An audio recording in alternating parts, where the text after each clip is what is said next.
Welcome to another video from Dr. Lock. Okay, so the 747 ABUS key safe works very similar to a lot of the other key safes, even the ones with the shackle over the top. Even this P500 one, which is the kiddie one. Take that out of the box just to show you. So this one is more advanced. It has the reed switch, it has everything. You turn it. To set this combination, it's just simply under here, you remove that plate, and here's your tool.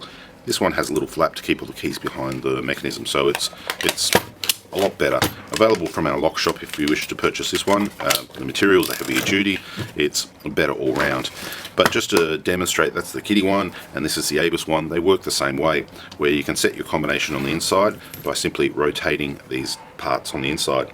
It does come with a little tool here, which is located underneath this right here, this plastic part, and on the kiddie P500, once again it has that tool built in.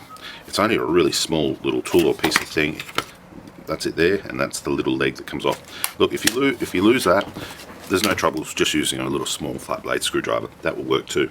To turn them on and off, you simply push and rotate it. Now, to answer this question, what do I do if I've forgotten the code or somebody's messed up the code? Well, there is a couple of different methods. The easiest one for, how would you say, just general people would be to go through a series of codes. Now, I will leave a link in the description of a chart that I created that basically goes through all the codes. So you could sit there and you could test, bing, test, bing, test, bing, until you actually get it. Generally speaking, you don't have to go through all the codes before you find it, but it eliminates all the possibilities. So if you don't want to pay for a locksmith to come out and open it or cut it off or start again, and you've got the time, then you can use the chart. The link is in the description below.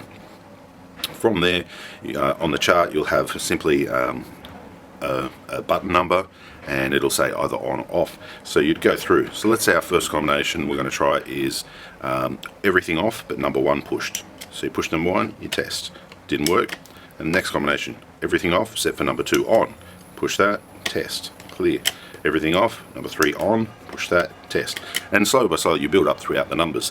So it'll be, the next row or series would be number one and number two on, test, nope. And then number one and number three on, test, no. So you can go through that way. It's only for people who have a bit of patience, but that actually would work. And it's not the quickest method to get into them, but generally speaking it will actually work. There's 1024 different combinations with this style of lock.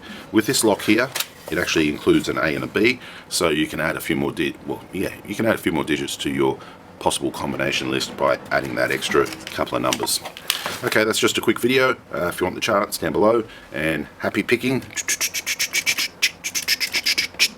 And the more code you do, the quicker you get at it. But yeah, if you have lost the code, and I have had it a few times, how do I open it if I've lost the code? And there really is no simple answer. Yes, you can destroy it, yes, you can break it, cut it open with a grinder, but if you can't do all that and you want to keep it and you just want to crack it, then perhaps the chart might be the way for you.